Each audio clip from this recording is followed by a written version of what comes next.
Charm chats with Kendra and Kat. Just a couple of girls talk about this and that. Get familiar with Blue and the charmed ones too. Charm chats. Hello. Hello. Welcome to Charm Chats with Kendra And Kat.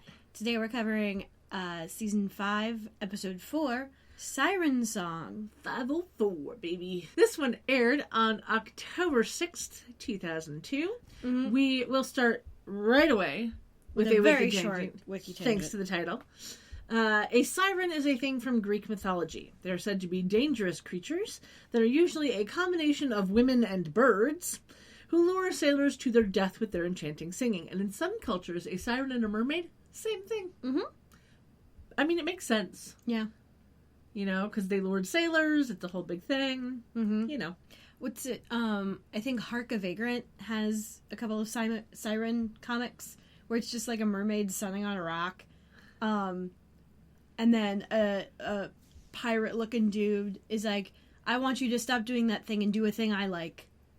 It's like, I will increase doing the thing. I mean, fair. Mm-hmm. Yeah. Anyway, we start the episode with Phoebe in bed wearing a lovely little pink tank top. It's kind of got like a white crown on her chest. Yeah. Her hair is down. She's having some dream flashbacks. We see some shots from episodes 301, 305, 307, 322, 419, and 420. That's a lot. There's a lot. She tosses and turns a bit and then wakes with a jolt. And we get an exterior shot of the manor. No lights on. We see the tree with no leaves. It pulls back. We get a helicopter shot of the Triangle Building. Kind of transitions from night into day very seamlessly. And we find ourselves in a bedroom with a man and a woman on a bed. Now, the woman was instantly recognizable to me. Hard same. So, let me tell you about her real quick. Melinda Clark. That's Clark with an E at the end. Mm-hmm. She was born April 24th, 1969 in Dana Point, California. She's only got 55 acting credits so far, starting back in 1989. But I recognized her as Lady Heather from CSI and as Amanda on Nikita, which is a show that I binge-watched over like a month. Other people might recognize her as Julie Cooper on The OC, but that's not a show that I've seen. And she also apparently voiced Madame McMooling. I don't know who that is. McMooling? Sure, from Avatar: The Last Airbender.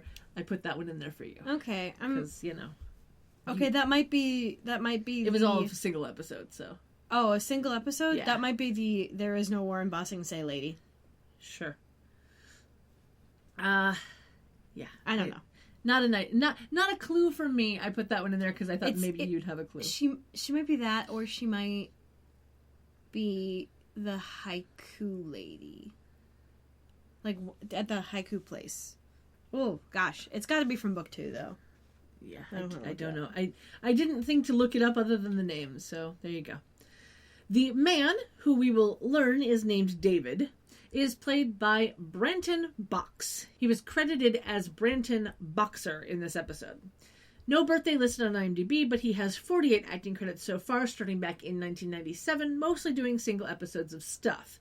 And his picture on IMDb makes him look like a very much like a different person, because he has no hair, like just all of the hair is gone, and he is very buff.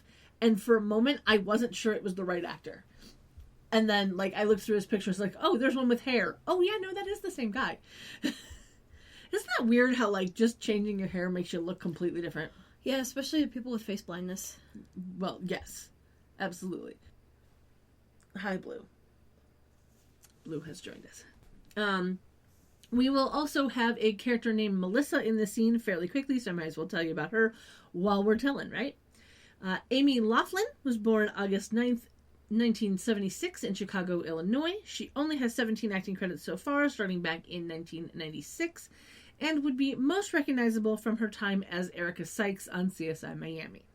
She's also the granddaughter of Carol Richards, who sang Silver Bells with Bing Crosby. So that's a thing. That's fun. And we know that Melinda is playing our bad guy just by the clothes she's in.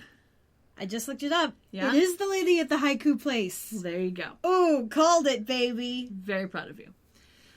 So we know Melinda's our bad guy just by the clothes she's in. She's in leather pants and a black leather corset top with sparkly cap sleeves. Excuse you. You didn't pause. Oh, I'm sorry. Leather pants. Leather pants. Wall, wall, wall. Thank you. And a black leather corset top with sparkly cap sleeves, matching sparkly trim at the bottom, and matching panels on the sides. Basically, she HAWT hot. Yeah. Both because she's wearing leather and Because asterisk fans self close asterisk. Yeah. So we can assume by the title of the episode and the fact that she's humming an eerie tune that she's going to be a siren. Oh boy. Oh boy. David is in a pink button-down shirt with dark gray pants and like a belt and tie to finish off the look, and he's very like put together. And I feel bad because you know he's going to die. Yep. He did. Yep. She strokes his chest and his face, then gasps, and he tells her not to stop, but she's like, no, it's almost time. Your wife is almost here. This is where we learn that the wife's name is Melissa, and then we hear a door open and close. The siren tells him that she always likes to let the wives watch their men die, and then Melissa walks into the room. And again, I feel bad, because Melissa walks in. She's in off-white pants, a white shirt, a white sweater, a white pearl necklace, and I was like, oh, she's so basic. Very. It's so sad. She gonna die. Like, Uh-huh. It's sad, you know? Yeah. Yeah. The siren waits until Melissa has stopped in the doorway. She then kisses David, hums her song. Smoke rises from their lips, turns into flames, and David falls back on the bed, dead. Bye, David. Nice knowing you. She then turns to tell Melissa that her husband was so much fun, and tells her to snap out of it and feel the pain, and then throws Melissa against a table, smashing it, sending her to the floor.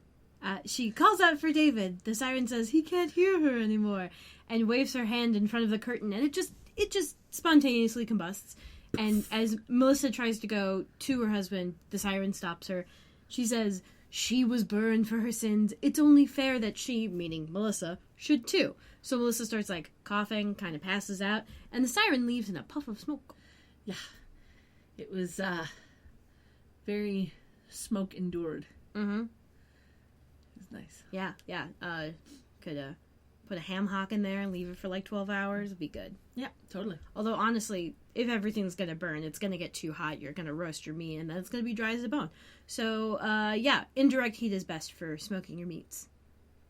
I will keep that in advisement. Mm-hmm. Yeah. We cut to the bay mirror where Phoebe is sitting at her desk talking on the phone. Now, this outfit is a little hard to describe. She's wearing a low-cut white tank top that I think actually turned out to be like a very light blue. I'm not sure. It was very weird because she wears a white shirt later, and that was very much white. She's also got a bra that's like, yeah, the bra is light, like a light turquoise. Yeah, it's weird. But like this seafoam. tank top has like fashion crumpled sleeves. So imagine a sleeveless shirt. Now install elastics around the neck and sleeves. Yeah. Or armholes. Yeah. And then cut down the middle and insert a tie right at the boobs. And you've about got this shirt. Yeah, well, and then also, don't tie the front. Right, don't and you've tie the got front. how Phoebe is wearing it. And also, don't pay attention to whether or not the straps are actually on your shoulders. Oh, yeah. And add some knitted trim at the bottom that has, like, little circles in it. Mm-hmm. This shirt is all over the place. And, like, for a moment I thought it was a dress, and then she stands up and I was like, oh, no, that's two pieces. So she's paired this with a brown skirt that has strips of lace randomly placed on the top. It's a weird combo of outfit. She has her hair pulled back into pigtails with a bit of patterned fabric. Every with just her time, bangs down. Every time I saw the I'm gonna call them ribbons, I guess. Yeah. Holding back her hair, I was like, those look like serapes. It looks like, I can't see it right now, but Blue has a little serape costume. Mm-hmm. It might actually be in the ottoman. because he hates wearing it because he hates wearing the hat that goes with it. Yeah. He's not a sombrero fan. No. Of any sort. No. But, like, it's that kind of, like, Mexican loom pattern with the stripes and the colors. Yeah. And then there was, like, a bit of white at the end that, honestly, my brain was interpreting as fringe.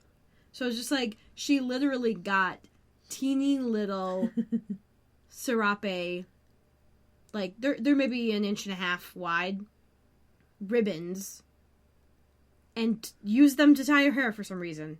Yeah. What? Yeah, it's weird. I mean... And then to top it all off, she's wearing this, like, dangle necklace that has, like, turquoise beads on it that match the bra that she has on it. It's such a complex outfit. I would love nothing more than to be in a wardrobe. Like, at the beginning of a show, like, they've already decided, dialogue, action, whatever.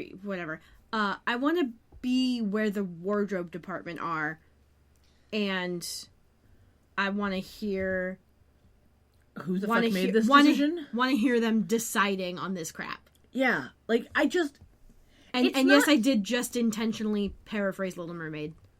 Yeah, it's not that it's a bad outfit. The decisions are so interesting to me. It's just a weird outfit.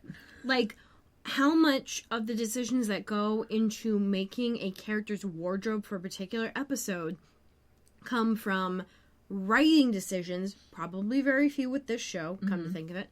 How many of them come from convenience of, like, oh, I spotted this in the thing. How many of them are, like, basically ads for clothing? Mm-hmm. That happens a lot more now. Yeah.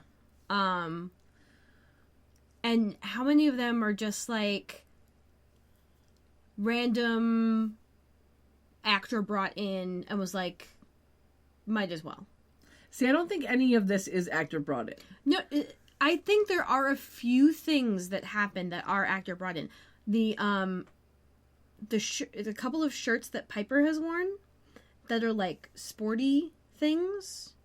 See, again, I don't think that's actor brought in. I think that somebody else on the crew was like, wouldn't this be funny?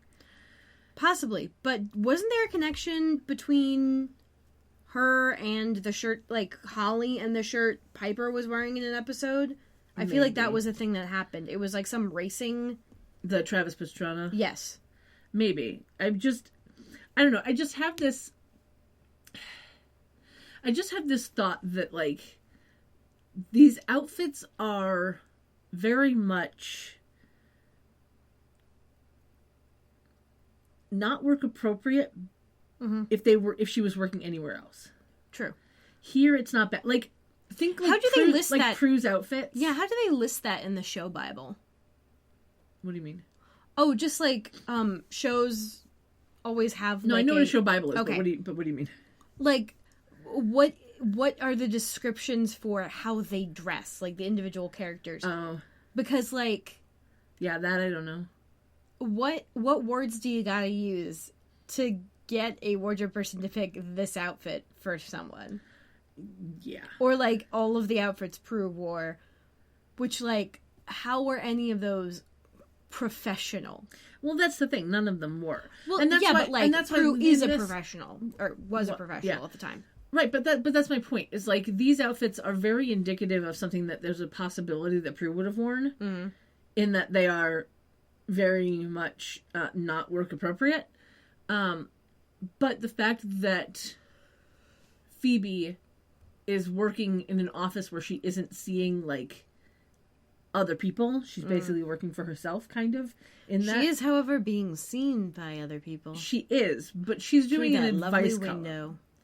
So she's doing an advice column, not, curating a museum, or an auction house. Yeah. So it is a different level of professionality. Yeah. Like Paige's outfits, like she was a social worker wearing those outfits. It's a little weird. Well, she technically wasn't a social worker until right at the end, and then she quit. Yeah. But you know what I mean. Yeah. So, like, out of all of them, Piper has always dressed the most professional, and she's the one at a fucking nightclub. Yeah. Like, if she wanted to, she could get away with wearing the sparkly stuff and the low-cut stuff, because she's working at a nightclub. But She also, owns it. it's Piper. Exactly. That's my point. Like... So yeah, the character considerations. Yeah. Gosh, we are so not even very far into this episode. No, we haven't even gotten to the... We haven't even gotten to the opening credits yet. We still have another scene to go. Right? Yeah. So let's get back to it. Yeah. Okay, so... Anyway, Phoebe's talking to Cole on the phone. telling him that death did us part. Mm-hmm. Beautiful phrasing. And his finding a way back doesn't mean she didn't keep her end of the bargain. Now, we're going to cut back and forth between them during the scene. Cole is in a lovely black suit. Mm-hmm. It actually fits And in nicely. he's sitting at, I believe, his desk. At work or something. Yeah, I think so. He doesn't seem happy about the fact that she wants a quickie divorce. She says something about them not riding off into the sunset. He says something about having them on horseback super fast. And she asks if he's going to steal a horse from one of those apocalypse guys. It was a nice callback to episode 221. He asks if he hasn't proven to her that he's not evil anymore. She reminds him that all of his powers are evil and his blood is acidic. So, that's a thing. If it looks like a demon and it quacks like a demon, well, it's probably not a zebra. Yes. He tells her that his firm has agreed to do some pro bono work, which she can't say is evil, and she tells him that using his demonic mind control to convince them to do it kind of is. And doesn't he make like a face when she says that? Like oh shit, yeah, she's right. Yep. Which means that he definitely did fucking do that. Oh yeah. He tells her that he used his powers to vanquish 3 demons this week, and she tells him that it doesn't matter who he's helping if he's using evil powers to do it. Cole's attention is then caught by a news report on TV, and he starts ignoring Phoebe on the phone. He turns up the volume, hearing about a fire so intense that firefighters haven't been able to get inside to help. He puts down the phone, but he doesn't hang it up, and disappears, as Phoebe's office is now shown reacting to the news. And then we see Cole on the news report carrying, hey look, it's Melissa, out of the burning building, as Phoebe looks on from her office with the phone still in her hand. We hear voicing outside her office saying, oh my god, he saved her, what a hero, all that stuff. And Phoebe's mouth kind of drops open a little, and we go to the opening credits. There is no Daryl this episode, though he does get mentioned. Yeah.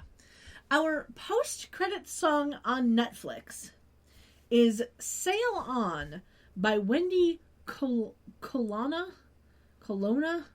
I'm not sure. She's an American singer-songwriter from Lake Charles, Louisiana. This song is from her 2005 album Right Where I Belong, and she apparently has had her song Happy Song in a Coca-Cola ad, the one that has like the red balloon as the focus. I'm going to link to her wiki and her website for anyone who cares about such things. But according to IMDb, the song that originally played over our post-opening credits scenes here was Come Close by Edie Carey from her 2000 album Call Me Home. Now, I couldn't find out much about her, as she has no wiki page, and her website is minimal. And by minimal, I mean minimal. There was, like, one image. Oh, wow. And that was about it. Like, no links to anything else. So, it's under construction. Yeah, I think it is... it's under foreclosure. Yeah. I did find a YouTube link to the song, so I will put that on the website. The song didn't sound familiar to me at all, though. Mm-hmm. So, like, I don't remember it. But that doesn't mean anything, because I don't remember much. Anyway, we get some helicopter shots coming over the water with the city in the background, giving us a quick glimpse at the Triangle Building. A shot going under the Golden Gate Bridge, a couple shots that go past the Triangle Building, and then a shot of the Golden Gate Bridge from the road, and then that shot... like, showing all of the traffic on the Golden Gate Bridge, including that one tree that's carrying all the logs. Mm-hmm. Like, I know we've seen this shot before. Before we end on a shot of the manor, looking up from the stairs, where we see the tree with no leaves and Piper's car in the driveway. It's a very nice shot. In the kitchen, there's a ton of stuff on the counter, and Paige is making a potion. Her hair is down straight, and her shirt is baffling. In a very different way from Phoebe's. Yeah, like this one is less hard to explain. But it's tough to figure out. But it still doesn't make sense as a shirt. So, basically, imagine your regular, short sleeve, ladies cut t-shirt V-neck in peach. Yes, it's a And very then- light peach. On one side of the neck, you just add a bunch of fabric and, like, sneeze on it and then tack it down. Yeah. And on the other one, you stick a ruffle on the shoulder. And that's it. Yeah. Well, here's the funny part, right? So we have the asymmetric draping over here on like the right hand side. I'm not going of to call her that body. asymmetric. I'm going to call that nonsensical. Well, yeah, but it's asymmetric. It is nonsensical It is draping. asymmetric in the fact that it doesn't drape on the other side. Yes, I get that. So it only goes on the one side. And that has a ruffle on the back right shoulder. Right, yes. And then on the front left shoulder, there's a smaller ruffle. It's weird. It doesn't look bad. Again, like, it doesn't look bad because, you know, she's a very pretty girl and therefore clothes look good on her. I think the weirdest part But- of it is that the weird draping happening doesn't move. It looks like it should coalesce into a familiar kind of draping, like, you know, like maybe it was tacked down in strategic places to create a certain pattern, or like sometimes you see the ones where they just get like crunched up and then like completely tacked down. Yeah. And this is doing neither of those. Yeah, no. It's bizarre. It looks like it should move, but it doesn't. Yeah. Yeah. And to top it all off, she's not wearing a bra. Nope. Because, you know, Why would she? why would she? She has paired this with dark jeans and a light blue fashion belt. Always with the fashion belts, our page. Yeah. It's basically a piece of light blue fabric that she has put through the belt loops and then tied in a knot with a dangle at the crotch. Oh, I remember getting a bunch of pairs of jeans in like late middle, early high school where they would have, instead of a belt, like a scarf. Like a very skinny, loosely woven, vaguely metallic, stripy scarf. And This was not that. now this but is the type was- of scarf that, say, Jennifer Love Hewitt might wear in a music video. Yes. Yes, I could see that. Yes. In fact, I believe she has a music video where she's wearing a scarf that's like 2 inches wide. I mean, that would make sense. Yeah. Mhm. But like this also kind of expanded a little bit, so you could kind of turn it into a shawl, but it would only go to about like a foot wide total. So it was far better off as a belt. Yeah. Anyway, it just weirds me out how often they wear belts that don't do anything. Unless they have to do wire work. I mean, there is that. Anyway, Piper walks in slowly. Her hair is also down and straight. She is wearing a dark brown tank top that is kind of corset tied at the front with lighter brown ribbon and like bright fucking gold grommets. Brass. Yeah, probably. You're right. It's probably brass grommets. With some gray pants that are like skin tight. And she has a little golden heart necklace on. Oh. It's not one we've seen before that I'm aware No. of, but it's cute. She, as she's walking, is holding her stomach and occasionally hiccuping little glowy bubbles that dissipate into tiny white orbs, and they make like a tiny magical shimmery sound. Yeah, like it's like a mini orbing sound. Like Yeah. it's just a tiny little magical noise. Mm-hmm. She tries to get Paige's attention, but Paige is, weirdly enough, using a teeny little ceramic painted oil pot to measure into, I think this is a quarter cup measurer, or possibly a third cup. I think it's a quarter cup. It could be a third cup. I mean, it could be, but it's a very It's small very measuring. shallow. It's a small-ish measuring cup, but it's still a measuring cup. yes. Now, the capacity of this oil jug is about the size of the measuring cup she's measuring it into, but she keeps like pouring into it and swirling it and then dumping it in the potion. I'm just like, why do you need to swirl it in a measuring cup that big, honey? Hey, you know, What is the part of the ritual that is doing I this? want to know what potion she's trying to make. We never find that out. Nope. Anyway, when getting her attention doesn't work, Piper picks up a flat griddle pan and then drops it back down on the table. I thought she dropped it on the floor. I don't think she dropped it on the floor. I don't know. She might, whatever. She dropped it. She picks it up, takes it to the side, and just drops it on the fucking floor. She might have. Yeah, okay. All I know is that Paige gets startled. She drops whatever she was measuring into the pot, and the potion explodes.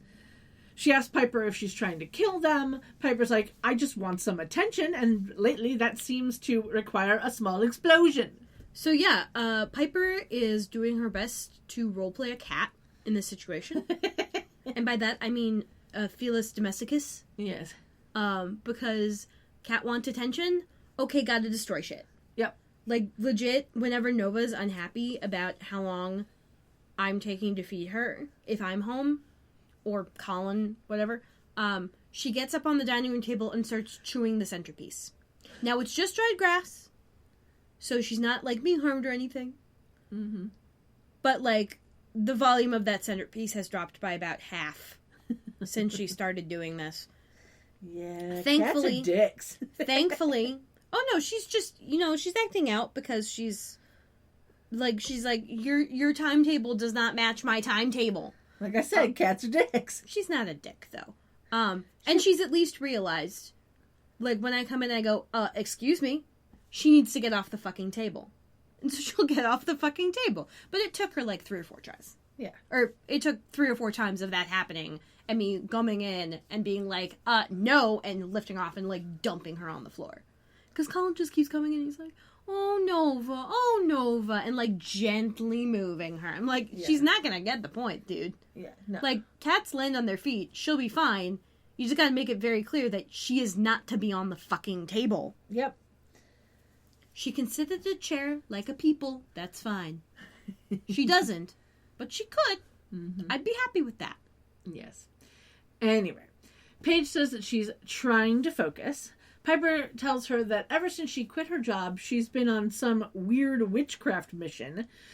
That Piper is missing her sister, and she can't stand the constant reek of Paige's potions. Paige wonders when Piper's nasal passages take precedence over her potions, and Piper replies that all of her senses went into overdrive when she got pregnant, and then jabs her about not noticing that because she's been so busy as she goes to get a glass and fill it with water from the sink. Paige says that she gave up her promising career to be able to focus on the craft. And since she's still got a lot to learn, she can't be sitting around the house chit-chatting. Piper then adds what we assume to be at least one Alka-Seltzer tablet to her water, and we hear it kind of fizz up. Yeah.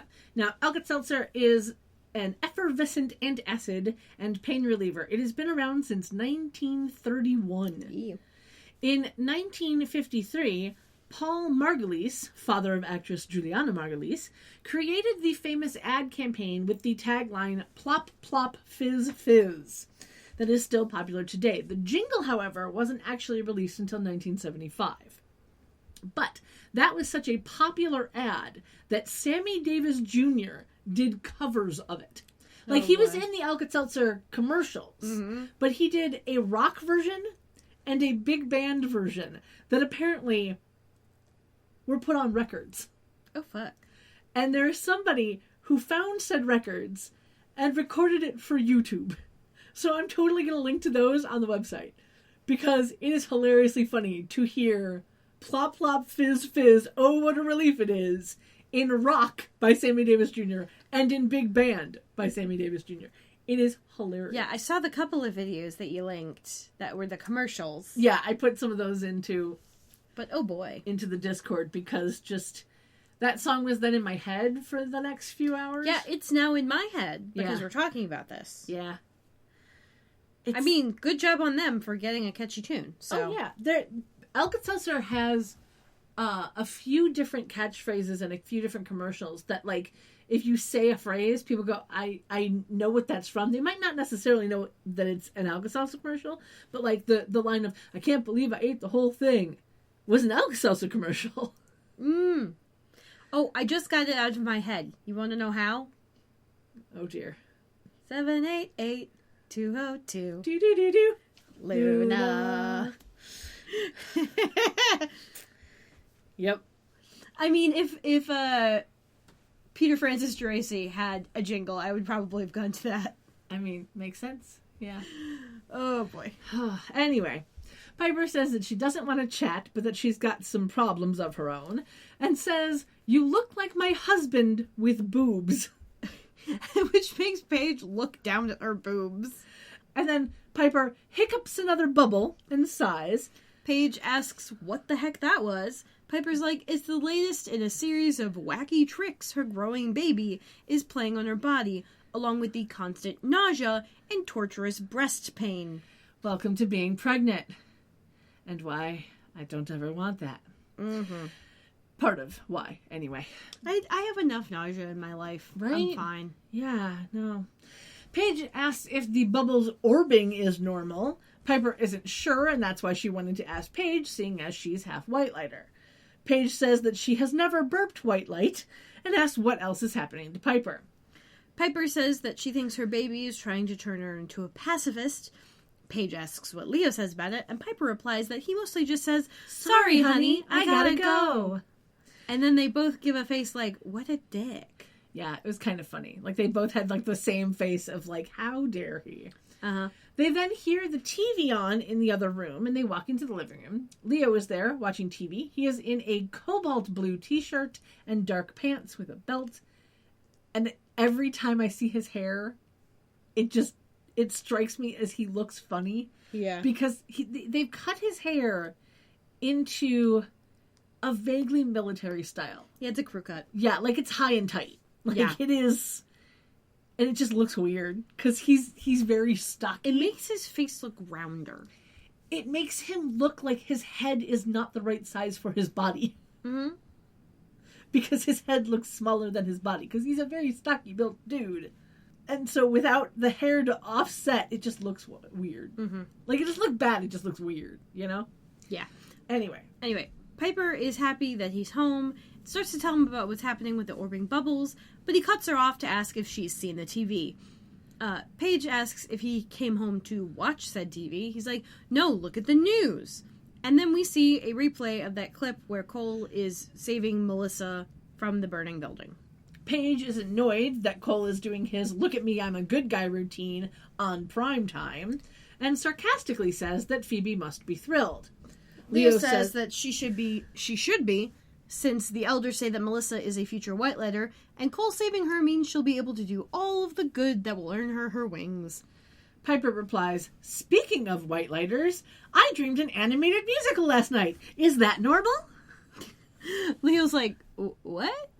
And Piper starts ranting about how he might not have noticed, but her body, thoughts, and dreams have all gone wonky due to baby. He says it's probably just normal pregnancy stuff, which is not a thing. No. There's no such thing as normal pregnancy stuff. Well, also, like, in normal life. Also, and then you add the magic shit. He's not a gynecologist or an obstetrician. But even like, so, there's like a normal range of pregnancy stuff, but like that's different for every person, right? But that's what I'm saying. It's and like there's not normal pregnancy stuff from a normal person, and then you add in all of the magic stuff, and nothing about anything is normal anymore. Yeah. Well, also, like, if you've never experienced a pregnancy, like either from observing a bunch of them or from being pregnant, like, how do you have any authority to say, oh, that's normal pregnancy stuff? You don't. Yeah, no. Anyway, he says they can talk about it later. Paige says they should really talk about it now. And Leo says that the attack on Melissa could have been demonic, and the elders want him to watch over her until she's safe. Piper replies, kind of half-heartedly, fine, go. And tears start to well up in her eyes. And he kind of rolls his eyes and says, no, not the crying thing. And she goes off at him a bit. She says that she's got growing powers inside of her that she doesn't understand. The only person who does understand doesn't ever have time to talk. So added to all of the raging hormones, she is absolutely entitled to do the crying thing. And I love her delivery on this. Oh, she's just so good. Like, if anyone ever asks me why Piper's my favorite, I just want to show them this episode. Right? Because, like, she's just so good. She hiccups another bubble. Paige asks if that's normal, and Leo replies that all of the arguing is upsetting the baby. Piper replies that the baby is an inch long, and all the arguing is upsetting the mommy. Leo says that he's sure it's nothing to worry about, but he needs to watch after Melissa, and they need to figure out who's after Melissa. He apologizes, goes to kiss her, but she kind of looks away, in actually kind of the way that, like, Blue looks away if I'm trying to, like, get his face. Yeah. But she's, like, wrinkling her nose as she turns, so he just kisses the top of her head, and he orbs out. And Paige asks if Piper wants her to orb his butt back to the house. Piper says that Leo was right about innocence coming first, and then says that the smell of his aftershave was making her want to vomit a little anyway. Yeah. Insert graphic here from early Hot Topic days of the bunny saying, "You make me want to vomit a little." Mm-hmm. Or, "You made me vomit a little?" Either way, there was a few. Yeah. Yeah. The Happy Bunny. I loved Happy Bunny so much. Yeah. My absolute favorite Happy Bunny was Cute but Psycho, Things Even Out. And it was one of the little bunnies holding a bloody knife. It was great. I loved it. Wasn't there a book? Yes. Okay, I remember. Yeah. I remember that, seeing it at a friend's house. There was a book. There was a bunch of stickers. I had a bunch of stickers in my car. I loved Happy Bunny.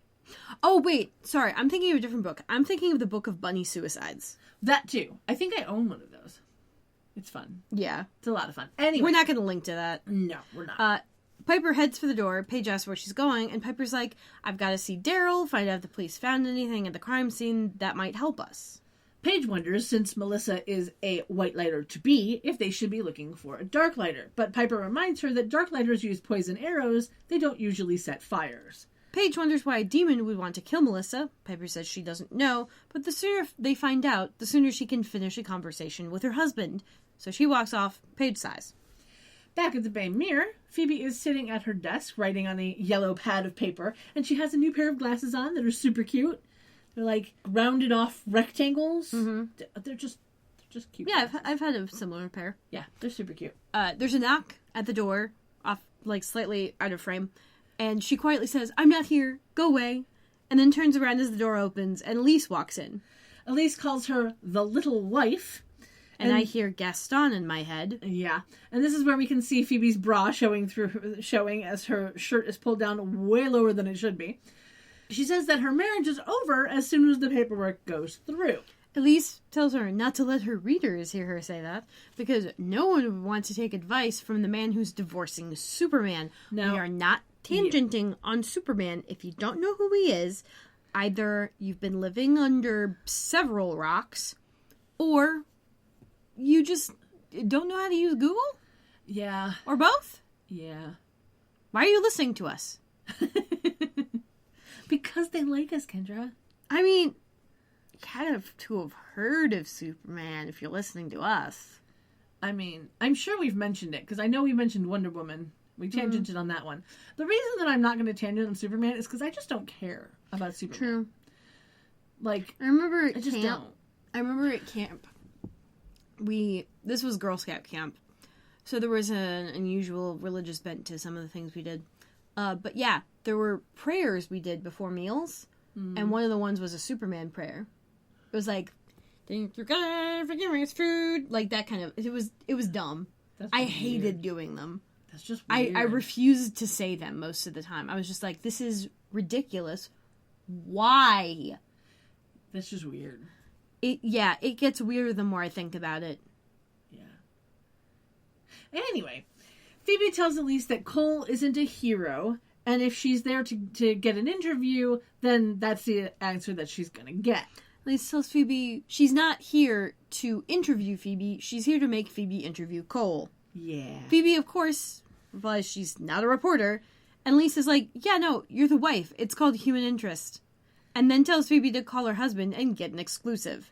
She also calls it a personal favor, and then says that by favor, she means order, and leaves the office. And there was something really weird with the actress's eye line this entire scene. She was looking over Phoebe's head. Yeah, she was... It's like they didn't film them at the same time. Well, they obviously didn't. They couldn't have. The set that they're in probably doesn't fit two cameras that way. No, but we never see a shot of both of them at the same time. No, I get that. But, like, whoever Elise was talking to was probably standing up, not sitting down. Right. So, like, that's what I'm thinking was going on. Yeah. But that's what I'm saying is they definitely didn't shoot at the same time, not because they couldn't fit another camera in there, because they could fit a camera in. We've seen two people in a shot at the same time. The thing is that we never see them in the shot at the same time. It's always one angle, then the other. Yeah, but that's a situation where you shoot all from one angle, and then you take that camera and you move it around. Right. But not we have two cameras and we're shooting from... Right. No, but what I'm saying is that we never get a pull-out shot. No. Of them in the room at the same time. Correct. A mid-range shot. Yeah. Yeah. So we just never see them in the same room at the same time. We always just see one or the other. So I'm assuming that... I think we get one of them when she, like, turns around to see the door opening, but that's it. Yeah. So, yeah. Yeah. It was weird. Phoebe races after her, tells her, Cole was the love of my life. I'm finally learning to live without him.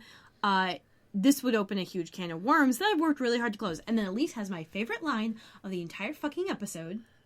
And it's funny that it's your favorite because it's my least favorite.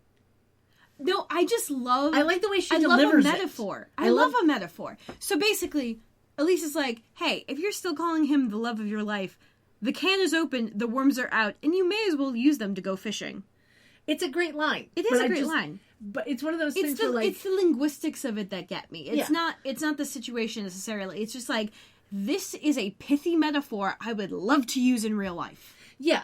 It's one of those things where, like, it's a good line, but I hate the fact that it's said. Do you know what I mean? Fair. Because it's like, you're being a dick right now, Elise.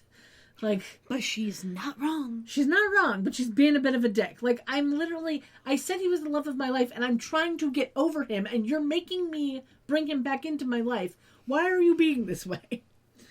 Anyway, Elise walks away. Phoebe goes back to her office with a really sullen look on her face. And then we cut to some random club someplace. The Siren is sitting at a bar, mindlessly fiddling with her drink. She smiles at some lantern-jawed asshole at the bar a couple of stools down. He kind of smiles back and looks away. Lantern-jawed asshole. That is an image. Right? Yeah. This actor is Robert Merrill. He has 37 acting credits between 2001 and 2016. Almost all of them are single episodes of TV shows.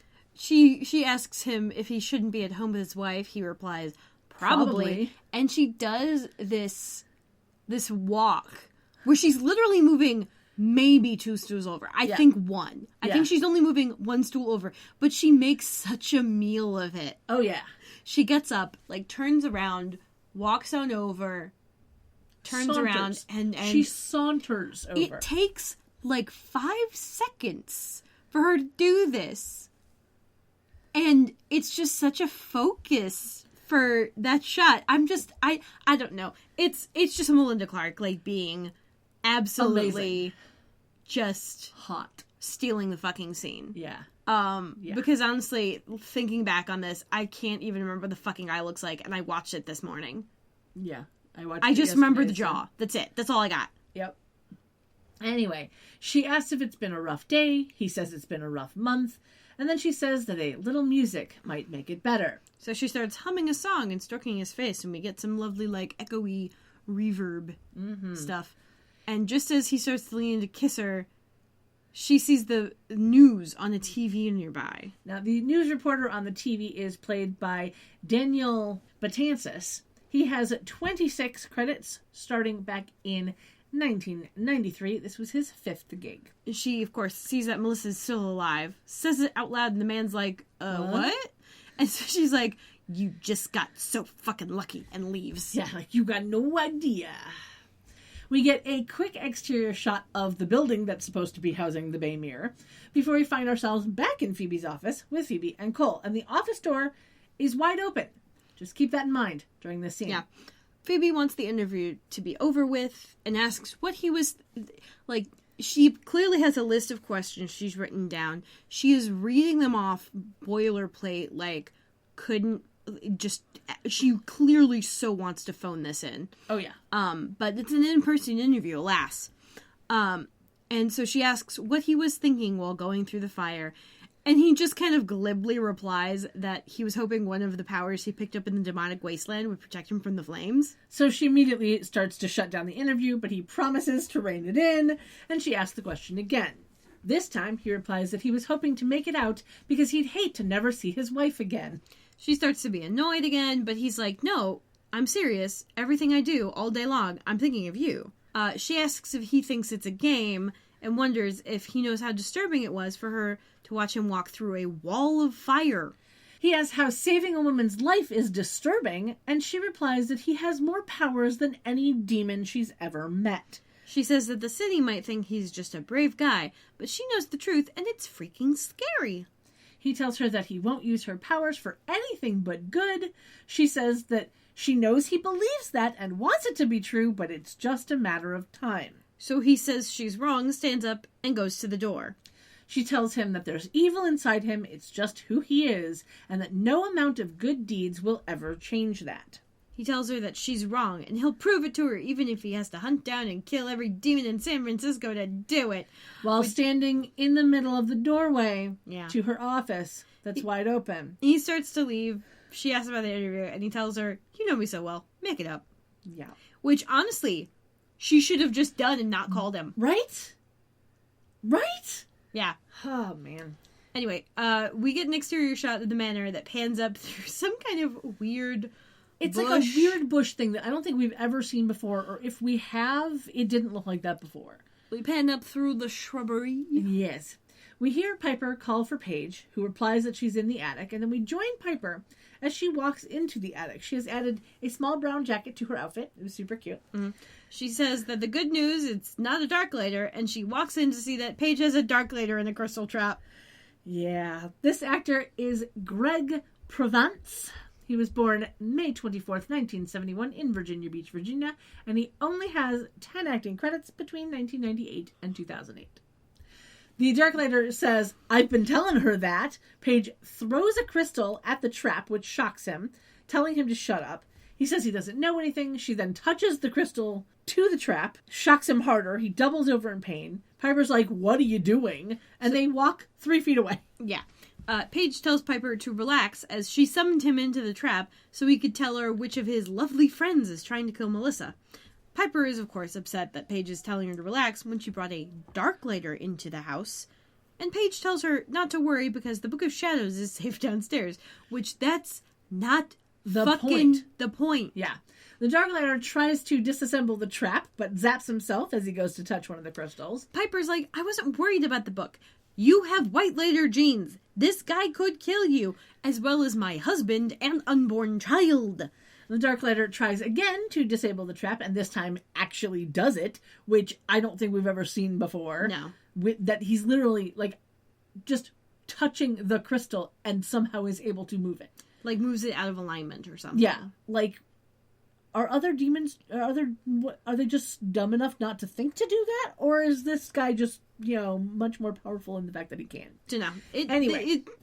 The answer is a la convenience. We needed this plot to happen. Oh, yes. It's absolutely all our We convenience. needed to get rid of him in a way that was conveniently self-defense. Yes. But it is absolutely all our convenience because he does it just as Paige says that he's not exactly in a power position. He then summons his crossbow. He shoots at Piper and Paige, but they move out of the way just in time, and the bolt gets lodged in a dress form that's just randomly in the attic. Yep. Paige says she was wrong and tells Piper to blow him up. So Piper tries, but small fireworks appear above his head instead. Piper is, of course, confused and annoyed, and then Paige calls for the crossbow. It orbs into her hands. She shoots at the Darklighter. He is vanquished in what sounds to be a very painful way. And Piper tells Paige that this is why they don't summon Darklighters to the house. Paige says, noted. And she asks what's going on with Piper's powers. Piper says she doesn't know, but she thinks her half-white lighter baby thinks fireworks are prettier than demon guts, which this baby doesn't fair. even have eyes yet. But, fair. They are, but still. Baby don't have eyes. Baby don't even have a working cardiac system yet. Yeah. Baby an inch long. Yeah. Baby don't have a spine. Yeah. There are so many things that there's reasons that this shouldn't be happening, and yet. Magic. a la convenience for the plot. Right. Paige says that they need to teach the half-witch baby about the joys of maiming and killing demons. And she's, like, pointing the crossbow at Piper as emphasis. And so Piper tells her to get it away from her. Paige puts it down. Piper calls for Leo. He doesn't show up. Paige asks if Piper is going to tell on her, and Piper replies that they need help if the baby is going to keep messing with her powers. She says that Melissa's husband's lungs were incinerated before the apartment burned. She calls for Leo again, and again, he doesn't show up. She says that Daryl told her that 3 other men have died the same way recently, so Melissa being a future White Lighter might have just been coincidence. She is now super annoyed, calls for Leo again, and then her phone rings. She answers it, and it's Leo who asks, "What's up?" And she gets upset that he's not coming when she calls. He says that he hasn't had a chance to heal Melissa and that she's in really bad shape, but he's sure that the doctor will be there any minute. And we cut back and forth from the manor to the hospital during this call. And Piper tells Leo that they are dealing with a fire-breathing demon. And then a nurse walks up to Leo and tells him that the phone he's on is for staff use only. And sure enough, there's a little sign above it that says for doctors only. Doctor use only. Yeah, doctor use only, I think is what it said. He's like, okay, I'll just be a second. And he tells Piper that he needs to go. Now, the nurse is played by Tish Daniels. She was credited as Tisha Gonzalez in this episode. I think it's probably Gonzalez. The reason I'm saying it as Gonzalez is because of the guy from Ghost Hunters. That is his last name, and he says it Gonzalez. So that's why I'm saying it that way. I am assuming, since they're spelled the same, that they were said the same. Well, that's a big assumption. It is, but that is, Even my mother and I never said her last name the same. She said it wrong. Anyway, she only has 8 credits between 1998 and 2003, and we actually met her back in episode 402 where she was playing a receptionist. I think it's very funny. I was like, oh, maybe she has 2 jobs. Maybe. Piper tries to tell him that her powers are on the fritz and she doesn't know how to control them, but he hangs up on her after hearing most of that sentence, frankly, and goes into Melissa's room. Just as he walks in, the siren smokes into Melissa's room. Leo holds out his hand with a, hey. Very conspicuously held out hand, too. Oh, yeah. And then we get a lovely shot of the siren's face as she spots Leo's ring in the foreground. Yeah, nice shiny wedding ring. Yeah. She immediately starts humming her song and walks closer to him and then caresses his shoulder. We cut back to the attic. Paige wonders if Leo got disconnected, but Piper's like, oh no, he hung up on me. But decides that they need to vanquish the demon first and she can kill her husband later. She starts to say something about the Book of Shadows, but then hears in her head the sirens humming and knows it has to do with Leo. She just starts saying, Leo, Leo. Like, kind of to herself, almost. Yeah, it was a very quiet, Leo. Yeah. Paige, of course, questions her, and Piper's like, it's so beautiful. And Paige is like, what is? And then she kind of waves her hand in front of Piper's face, as Piper's like, Leo. Again. And we cut back to the hospital, where the siren is kissing Leo, and there's smoke rising from their lips. And I believe this is the first time that we have seen Leo kiss someone who isn't Piper. Correct. Yeah. Paige orbs in with Piper. Paige cries out a hey and grabs an IV stand from the hospital bed and whacks the siren on the back with a pole. Now it's so obviously a stunt woman. Oh yeah. It is like the hilarious. Hair. And the best part you is can that tell just by the change in hair. And no, I think the best part is that she just barely gets like tapped with the IV pole and she lunges forward and pushes the like hospital bed tray out of the way and falls to the floor. Yeah, it's one of those little rolling tables. It's so vaudeville. Oh god, it was hilarious. But it was great. It was one of those where if you're paying attention, just the change in hair alone, you're just like, oh, hello, stunt woman. Oh, and the way they're very careful to not shoot show so her that face. that you can't see any of her face. Yeah. I think that's one of like the best stunt people things that they learn. Yeah. Is to angle your face in such a way that your hair covers it. Yeah. Anyway, so the siren gets knocked to the floor. Leo coughs but recovers because apparently he wasn't kissed for that long. Paige tells him to orb Melissa out and he runs over and does that. And then the siren gets up. Piper tells her to kiss this bitch and tries to blow her up. But instead, a ring of colorful flowers appears above the siren's head and falls around her. And Piper's response is to look down at her stomach and go, bad baby.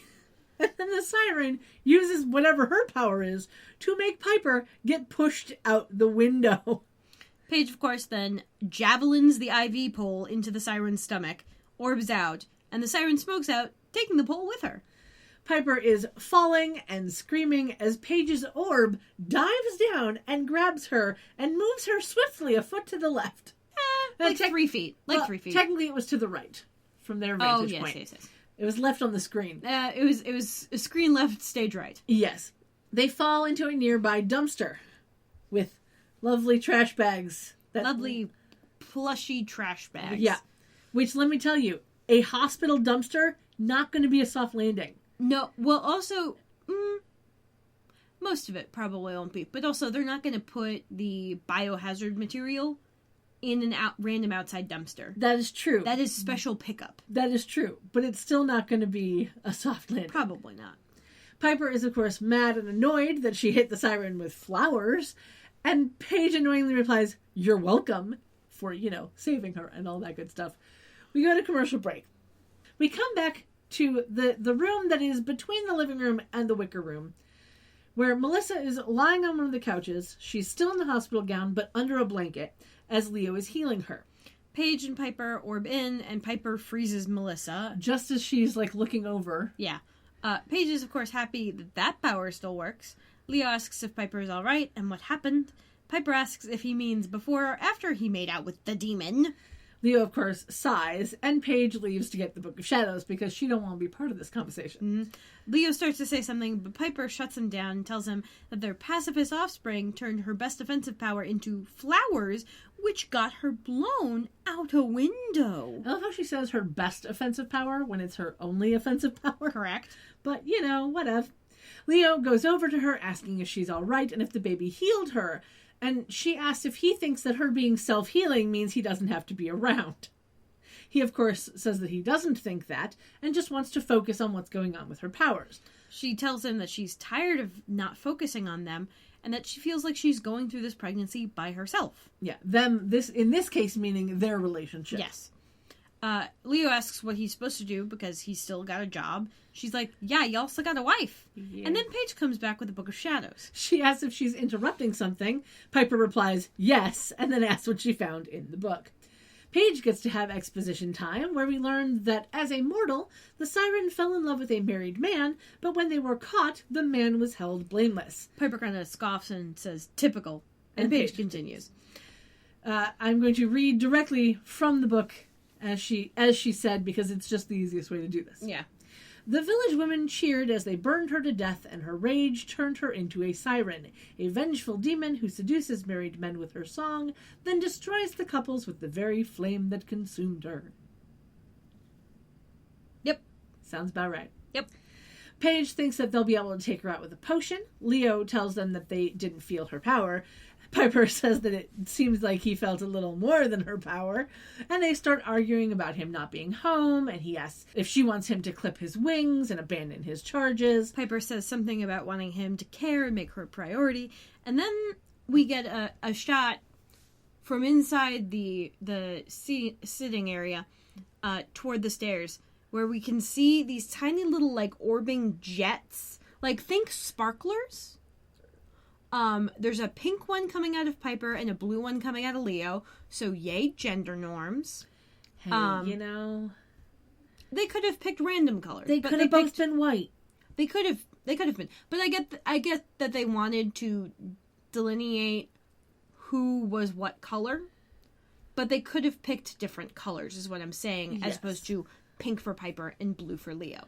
Yes. They absolutely could have. We could have gone, I don't know, purple for Piper and green for Leo. Yeah. Or something. Yeah. Or heck, green for Piper, blue for Leo. That's perfectly fine. Yep. I'm just very slightly annoyed at the pink and blue. Oh yeah. Nothing like announcing to the world what your baby's genitals look like by color coding them. Have you seen the post that says I want to go to a gender reveal party where you're expecting to open a box and have colored balloons, and instead out pops a balloon that says it's a penis. It's like that's what you asked for, Karen. Well, that's what you asked. Think about it though. You could get a bachelorette balloon Right? and then just have it pop out of a box. And like, it's a penis. Yep. I mean, I like that a lot. Well, there's also the one where someone's like, oh, it's kind of like having a party and then popping a balloon and announcing it's a dentist. Like assigning them dentist at birth or something. Like, this is what they're gonna be. Yeah. But yeah. Yep. Anyway. Let's stop color coding infants, please. Unless you have 5 of them. In which case, we understand. Power to you. Yes, but you still don't have to color code them in gender norms. Well, no, but you should color code them because you have 5 of them. Yes. And that's difficult. If anyone has ever seen the movie Quince. Yeah, my friend Danielle, she has Oh, yeah, she's as siblings. So, yeah, they got color coded. Yep. For sure. And one of them was a boy. He still got color coded, and it wasn't blue. Yeah, because they're babies. Like, you can't really tell the difference until you know them for a while. Yeah. Anyway. Paige tries and fails to get their attention. They continue arguing, but not understanding each other. And then the 2 orbiting lights, it's kind of like a pinball machine, a little bit, because they're pulling out of each other's backs, and then they slam through each other's fronts into each other. Yeah. They get knocked to the floor. Piper and Leo get up. Leo asks what happened, and Paige says that she was trying to tell them about these swirling orbs. And then Melissa unfreezes. She gets up, frightened, asking where she is. Leo tells Piper to freeze her again, and when Piper tries, she orbs out and back in again. Instead. Yeah, she wobbles a bit on her feet, trying to figure out what just happened, as Melissa gasps, gets scared, and heads for the door. And this is the point where we can see that her hospital gown is closed by a clip in the back. Mm-hmm. So it is completely closed. And I want to know where the fuck she was. At what hospital is her butt not exposed? Yeah, that's unfair. Right? Either that or she's just so tiny that the hospital gown envelops her. Because... Or, counterpoint, maybe when Leo got her back to the house, he overlapped it. But my point still stands of the fact of where is she that she is in a hospital gown that fits properly. Right. Enough that it can be overlapped and cover her butt. The Hospital of Hollywood. Yeah. So, Cedar-Sinai. Anyway, Leo calls out after Melissa as she gets to the door. He reaches out and blows up the glass on the door. Piper realizes that Leo has her power, gets pissy about it, and then Melissa opens the door and runs through the broken glass on the pavement and past Phoebe. Yeah. Phoebe comes walking in. She has added a denim jacket to her outfit, and she asks if her day is about to get worse. Answer, yes. Abso-frickin-lutely it is. We cut to the Siren and some kind of demonic healer dude. And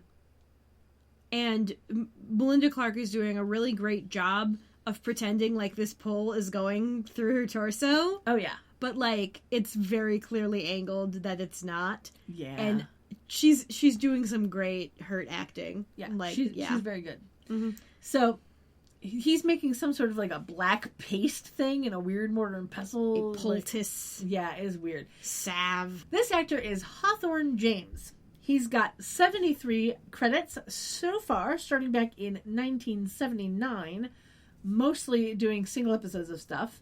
And spoiler, we'll see him again in season 7 as this character, I'm assuming. What? And according to IMDb, his birth name was James Hawthorne. It's a good actor name, either way you use it. James Hawthorne. Blue Lily, Lily Blue. Yeah. I enjoy the actors who are like, oh, there's probably a James Hawthorne in SAG already. And just switch them. You know? But I enjoy it. Anyway, so this demon pulls the pole out of her. She asks if it was the charmed ones, and he sniffs the pole and is like, yep, smells like it was. He asks Demons are weird. Yeah. He asks if there were only 2. She nods, and he tells her that she was lucky she hadn't met all 3 and spread some of the black paste on her wound. He tells her to leave before the witches find her. She says that she wants them to find her so she doesn't have to bother singing for their husbands. And he tells her that she's foolish for being so eager for vengeance. She says she wasn't ready for them the first time, but she will be the next time. And he asks how she can hope to fight such powerful witches. She's like, They're no different than any other woman when it comes to love. Which, let me tell you, lady, you are wrong. You're so wrong. Back at the manor, Paige is pacing up and down in the foyer with the Book of Shadows. Leo says he needs to go after Melissa. Phoebe asks if he's going to blow her up. And Leo talks to Piper's stomach about telling the baby to give Daddy his powers back now. Phoebe tells him not to blame her niece since she magically swapped their powers because they weren't communicating. Piper says they were communicating, just loudly. Yeah. And Phoebe's like, yeah, my niece is a genius. She did exactly what any good marriage counselor would have done. Make you walk a mile in each other's shoes. And I love how Leo goes, any marriage counselor would have swapped our powers? And I was like, oh, Leo, you're a moron and I love you. Yeah. Like, why are you being dumb? He's a bit of a himbo here. Oh, God, it's hilarious. Paige, over by the front door, cries out an abracadabra, and all of the broken glass on the floor magically gets repaired. She then closes the Book of Shadows, pleased with herself, and Piper asks if she really fixed the window with abracadabra. Paige is like, no, I used a spell. I've just always wanted to say that. Right. And I get it. It's a fun word. Yeah. Abracadabra. Yeah. It's fun. Paige says they need to make the Siren's potion before she starts singing again, and Leo wonders if they shouldn't concentrate on swapping their powers back. Paige reminds him that they'll only get their powers back once they've learned their lesson. Piper says that it's very after-school special, which is a term coined back in 1972 by the American Broadcasting Company, or ABC as we know it. It was a series of made-for-TV movies that usually dealt with some sort of controversial or socially relevant issue. Basically, we're trying to teach you good values, but we ain't Sesame Street. Yes, because Sesame Street was aimed for children. These episodes, these shows, were typically broadcast in the late afternoon, hence after school, and they were targeted to teenagers. They ran from October 14th, 1972 to July 1st, 1997, and they won 51 Daytime Emmy Awards, which, let me tell ya, is pretty impressive. Mm-hmm. The very first one, in October 72, was based on a novel called The Last of the Curlews, which is apparently a book about a bird called the Eskimo curlew. It's okay. Weird. Yeah. The after-school special was an animated story of a father and son going hunting and debating on whether or not they should kill the Eskimo curlew that they see, which is a bird that was and possibly is extinct. The original book that this after-school special was based on was published in 1954, and there hasn't been a confirmed sighting of the bird since 1963. Wow. And hunting the birds have been outlawed since 1916. Conservation is difficult. Yeah, especially when they probably taste real good. Yeah. Insert gif of Dodo here. Insert gif of Galapagos tortoise. I mean, true, but we're talking birds, not... I know, but the reason it took so long to get a live specimen from the Galapagos Islands to England was because they kept eating them on the ship. Because they were too damn tasty. Yep. Could you imagine, though, the reason that they stopped... The reason that the dodo went extinct is because they tasted so damn good? I mean, that's part of it. The other part is that they had no natural predators. They were too big. Well, I mean, that too, but and they weren't afraid of people. It just makes me laugh. First step, as an animal, be afraid of people. I mean, you will live longer. Yes. But it just makes me laugh because, like, if you think about chickens or turkeys... Mm-hmm. The only reason they haven't gone extinct is because we are overbreeding them because we like to eat them. Yeah. So clearly we should have done that with the dodo. Yeah. But, you know, it was back in a day when overbreeding was hard to do. Well, also, I imagine it might have not... it probably occurred to them to try breeding them, but, you know, maybe they were just being difficult. Maybe it's like how captive-bred ostriches always find their handlers sexier than other ostriches. I mean, fair. Yeah. But hey, they probably didn't have very good artificial insemination techniques for birds. Yes. I'm not sure that they even do now. I mean, they have one. I don't know if it's good. Any bird farmers want to weigh in? I mean, if there's a bird farmer listening to this, please. But I did recently follow a guy on YouTube who has a duck farm. Nice. Mm-hmm. He's also got some geese. Well, alright then. Anyway. Time jump to everyone in the kitchen. Phoebe and Paige are making the potion. Piper is standing there, patting her head, and we hear many people, like, she's kind of like she's got water in her ear. Yeah, like, and she's like, the ears. You know, putting a finger in her ear and wiggling it. We hear many people talking at once, but very quietly. Because it's, you know, all in her head. Yeah. Piper asks what's with the chatter in her head. Leo says it is probably one of his charges and asks if anyone sounds panicked. Piper asks how he can tell the difference, and then asks if he hears the voices all the time. He says that he does, and she kind of winces a little. And I love that moment where she's just like, holy fuck, you hear this all the time? Shit. I mean, clearly Leo's neurotypical then, because this would drive me nuts. Oh, yeah. Absolutely. Or it would be driving me nuts. Okay, I'm better. I'm fine. Phoebe asks if they can focus on the Siren because they're still vulnerable with or without the power swap. Paige reminds Phoebe that she's still married, so the Siren might come after her. Phoebe agrees with the technicality, but says if the Siren is stupid enough to go after Cole, it'll be her swan song. That is, of course, a metaphorical phrase for a final gesture, effort, or performance given just before death or retirement. It refers to the ancient belief that swans sing a beautiful song just before death after having been silent for most of their life. This is, of course, only true for mute swans, not trumpeter swans. Yes. They are two different species of swan. This is why it is an ancient belief. Yeah. Yeah. Also, it just makes me think of Swan Lake. Like the ballet. Just, the pretty dance right before she dies. You know what's funny? Every time somebody says Swan Lake, my brain starts playing the Nutcracker.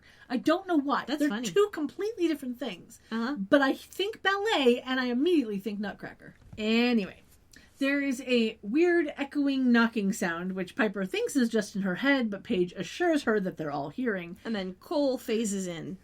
When they give him grief, he's like, what? I knocked. And Piper's like, yeah, doors. People use doors. Mm-hmm. And I just started laughing. Yeah. He says there's no time. He came to warn them about a siren in town. And Paige is like, yeah, bud, we got that. And then Leo burps and a little orb bubble floats out of his mouth. Cole asks what that was.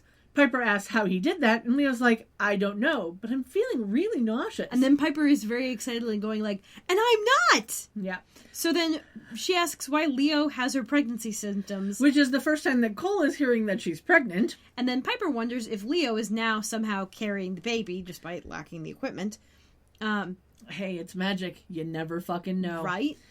Paige tells them to relax because Leo blew up the door instead of covering it in flowers, which means Piper is still the one who's actually pregnant. Piper again wonders then why Leo is getting the symptoms, and Phoebe tells her it's because magic has a sick sense of humor and that she should enjoy it. Leo asks if her boobs are always this sore, and Piper laughs a little. Cole's like, I'm confused right here, and Phoebe's like, then leave. So Cole says the siren is dangerous, and they could use his help. Piper says they don't need his help, they have enough demons to deal with, and Cole's like, fine, I'll find her and vanquish her myself. And then he disappears. Phoebe says he's trying so hard to be good, and Paige reminds her that they've been down this road already, and Piper freaks out because someone in her head is panicking. Leo asks who it is. She says that she isn't sure, but it's close, and she thinks that it might be Melissa. Which, of course, Leo's like, well, yeah, she's been through some shit. Yeah. Paige asks if the siren is after her, and Piper says, no, she's feeling more overwhelmed and scared. And Leo's like, I have to go to her. Phoebe, of course, is like, you're not going anywhere. She is. And Piper's like, why me? And she is reminded that she's got the White Lantern powers. Duh. Piper says that she doesn't know what to do, and Phoebe's like, yeah, that's kind of the point. Mm-hmm. Figure it out. Mm-hmm. Piper freaks out a little, holding her head. Leo tells her to hurry, and then he says that Paige will show her how to orb. Paige says she needs to stay to make the potion, but Phoebe's like, volunteer. And Piper says she's getting a migraine and grabs Paige's arm. So Paige and Piper orb out. Phoebe goes to put some stuff in a pot and asks Leo if he's ready to kick some demon ass. Sis. Yeah, I thought that was great. That was a cute little moment. We cut to Melissa's burnt apartment as Piper and Paige orb in. Melissa is standing in the next room, still in the hospital gown, just kind of staring into the middle distance. And there's, like, the girls are looking at her through, like, a hole in the wall. That might have been a doorway, but there's no door frame. No, I don't think so. My assumption is that it's a hole in the wall that, like, got burned through, or it doesn't look like burns though. It's just like by the firefighters or something. Yeah. Anyway, maybe Cole did that. Maybe, but I doubt it. Mm-hmm. Anyway, Paige asks what they do now. Piper says that she doesn't know since Melissa is, afraid of them, and she doesn't really want to make her more upset.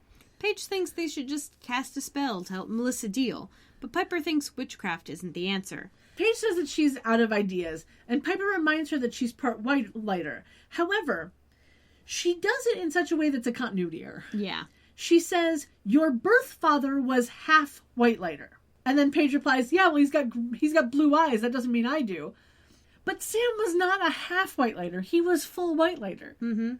So I think that was just possibly a brain misspoke? fart. Yeah, like a misspoken Like, line or something. your father was white lighter. You're half white lighter. Maybe she just combined the lines. Yeah. It's weird. It's just weird. Like, it's a continuity error that doesn't make sense as to why it would have happened, other than this was the best take and it's the one where she fucked up the line. Yeah. And they didn't have her ADR it for some reason. Mm-hmm. Anyway, they step on some broken glass walking through the hole in the wall, and Melissa spins around. She asks who they are and why they won't leave her alone. Piper's like, oh, we're just trying to help. And she tells them to get away and leave her alone, and she runs off. Piper sighs, but then she hears another charge being in big trouble. She tells Paige to go after Melissa while she goes after the other charge. Paige starts to say something as Piper orbs out, and Paige is like, I'm a witch, not a white lighter, but she still runs after Melissa. Cut to a rooster in an alley in France as Piper orbs in and scares it. A woman is hiding behind some boxes, sees Piper, runs over to her and asking, in French, where Leo is. Piper replies in English, what? The woman asks for help in French. Piper replies that she'll protect her in French before realizing in English that she just spoke French. Spoke French is a generous example. She said some French words, is what she said. Yes. The woman says in French that they're coming, and then two men with guns round the corner. Piper replies with an allons-y. Yeah. As the men shoot at them. Now, according to IMDb, this character's name is Simone. We never hear that name be said. Nope. But let me tell you about the actress real quick. Tara Hendrickson, Yeah. has 32 acting credits between 1990 and 2016, mostly single episodes of TV shows. She is apparently of Swedish and Peruvian descent.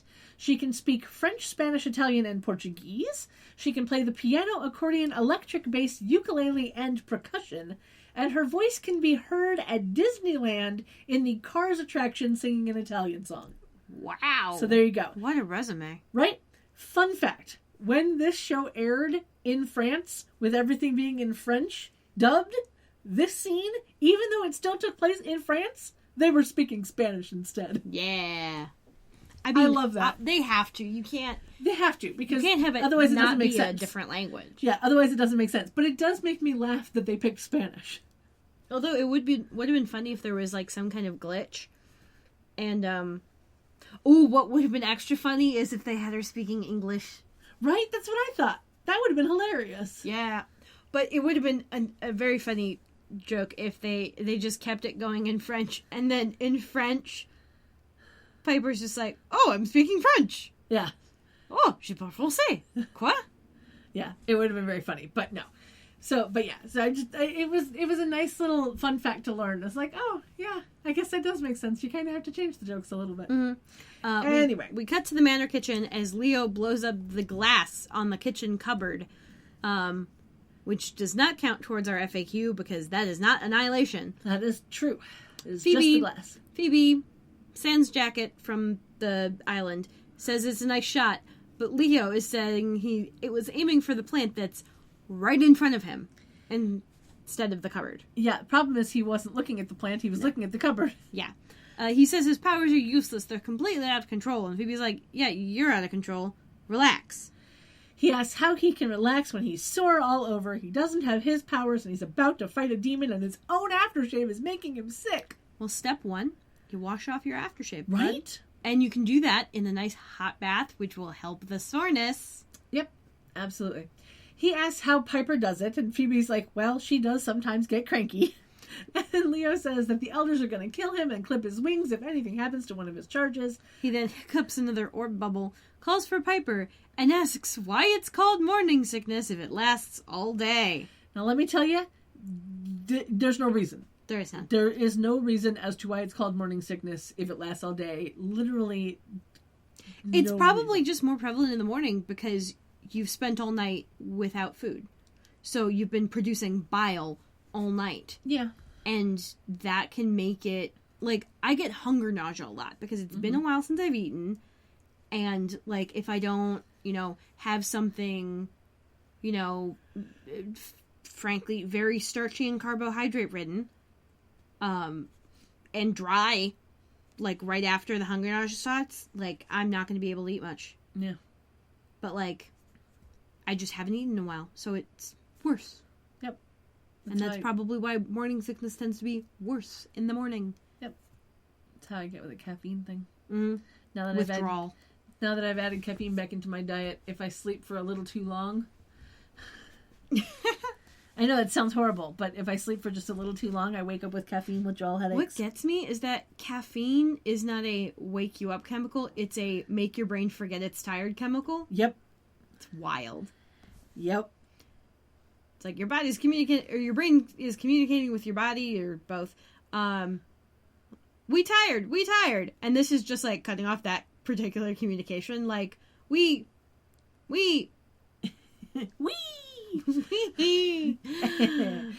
Anyway, Piper then orbs in holding the rooster. Phoebe laughs and asks why she's holding a rooster. Piper says it's a long story and just kind of throws the rooster down. Like, let's go of it. Yeah. It hits the ground. That's how you let go of a rooster. Yeah. Also how you let go of a cat, provided that cat knows how to jump. Yes. Piper then asks Leo when he started speaking French. Leo tells her that Whitelayers speak whatever language their charges are speaking in. Piper wonders why she didn't know this. They've been together for 4 years already. And Phoebe asks where Paige is because the potion's almost ready. Piper says that she's with Melissa, but she's not real happy about it. And then someone else calls for help. Leo says that he needs help with her powers and her nausea, but Piper says she's sorry, but someone's in trouble, and she orbs out. Leo says he's in trouble, and we hear her say, as she's orbing, Try saltines! Saltines are, of course, a type of cracker. They are very thin, usually square, and are very bland. They are basically just edible delivery systems for cheese or other spreads, or as use for texture in soups or stews. And they're called saltines because they usually have some nice crumbly salt on top. Yes. Now, Phoebe brings Leo some saltines, which we can see the box are the Sunshine Biscuits Crispy brand, and that's crispy with a K. And there are just some stickers over the K in crispy. That's how you know they don't have a deal with them, because they have obscured the label. Yep. I think it is hilarious. Now, not to be confused with an Australian company of the same name, Sunshine Biscuits was an independent American baker of cookies, crackers, and cereals. Their most well-known product is probably Cheez-Its. See, that completely tracks that the company that makes Cheez-Its also makes, like, a saltine-type cracker. Yep. Because it's just scaling up that mold. Yeah, they also made Hydrox, which are yeah. fake Oreo. Yeah. Yeah, they don't anymore because of reasons. They were founded in Missouri in 1902.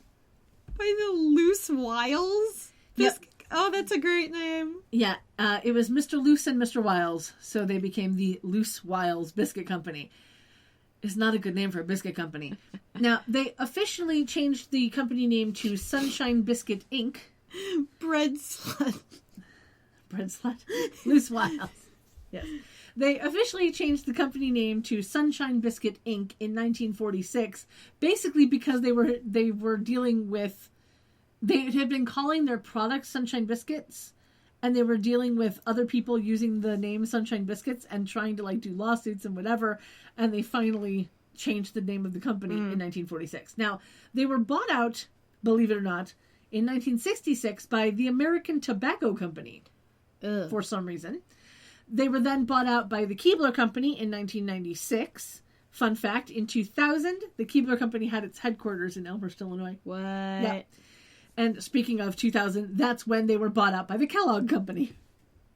So, and now I believe they no longer do Hydrox because the Hydrox brand was sold to a different company. So now a different company does Hydrox. Mm-hmm. Companies, man, they crazy. Capitalism. Yep. Anyway. Phoebe also gives Leo some paper and a pen saying they need a summoning spell. And he's like, no, I'm supposed to rhyme? She replies, no rest for the whiny, which is a play on no rest for the weary, which is an idiom that means you have to keep going on no matter how tired or overworked you are. Now, there is a variant that is there's no rest for the wicked, which implies that the devil won't allow his followers to rest from their evil doings, and it's the more popular saying as it's been turned into song titles for years. Mm-hmm. But it is not the proper idiom. No. The original idiom is no rest for the weary. Piper tells him that the potion won't work on the Siren unless they can find her, tells him to write the spell, and leaves. And Leo grabs a cracker, and we hear the rooster cluck. And I started to laugh so hard. Because it was just such an image. Yeah. Of this defeated Leo with the cracker in his mouth. Gosh. Now I want to go out and get some saltines. Because, I don't have any just, staple saltines for when I just need to have, material in my stomach. Yeah. Because, they're easy. Sure, they're bland. But, hey, that helps you sometimes. Yep. And, hey, it'll make me have more tomato soup or whatever. There you go. Yeah, right? Yep. Anyway, back at the Siren's place, or possibly the demonic healer's place, Cole is assaulting... the Siren's place. Possibly. Yeah. Cole is assaulting the demonic healer. He asks where the Siren is and grabs the demon around the throat. And then hears the Siren singing and lets the demon go. The demon's like, I'm sure you'll want to be alone. And then he grabs his bag, crosses his arms over himself, and disappears. Yep. It was just a weird, quirk of this particular demon. Cole walks over to the Siren. She strokes his hair, and he leans in for a kiss, but she tells him to be patient as she sings for his witch and starts humming her song again. And we go to commercial break. Yes. When we come back, we get an exterior shot of the manor where we can see a few lights on and then find ourselves inside as Leo walks through the dining room towards Phoebe's voice. The dining room table is tipped over in the doorway, but the chairs are still in place for some reason. And Phoebe is sitting on the floor with some pillows. She asks him for the spell. He sits down next to her and starts to read it off. And I love Leo's attempt. Mm-hmm. O singing lady of the dusk, who preys on men, turns love to lust, we hearken ye. And at this point, Phoebe interrupts him and asks if he's trying to summon a leprechaun and laughs. I'm like, oh my god, Phoebe, that was fine. Remember when you said you couldn't write a fucking spell to save your life? It's like, at least he tried. He tried. Remember when Paige wrote a fucking haiku and it worked? Yeah. Don't spell shame him. Right? Also, how the fuck does this create leprechaun? He didn't mention a shillelagh. There's no rainbow in here. Yeah. No gold. We hearken ye. We hearken ye. If anything, he's summoning the witches from Macbeth. There you go. Anyway. Or the Herald. He's an angel. No. He tells her that, I told you I wasn't good at writing spells. She takes it from him and just offers to rewrite the last line. Which she hasn't even heard the full amount of. Right. Actually, she hasn't heard. Nope. I mean, unless that was the entire fucking spell, but she interrupted him. She did interrupt him. Oh, so whatever. there was probably more. Anyway, Paige orbs in and asks if it's over, but Phoebe's like, no, you're just in time. Saying that they've got the potion and a barricade, and they almost have a summoning spell. Paige seems really eager to get to it, but Leo asks where Melissa is. Paige tells them that Melissa got herself arrested. Because Paige wouldn't stop following her, and so Melissa ran into the street and caused a traffic accident. Yeah. Phoebe, of course, yells at her, but Paige is like, she'll be safe in jail. Leo's like, you were supposed to be taking care of Melissa, and he stands up and says that it could be the beginning of a downward spiral that she won't recover from. Phoebe and Paige kind of stare at him. He apologizes and walks into the living room to sit on the couch and hug a pillow.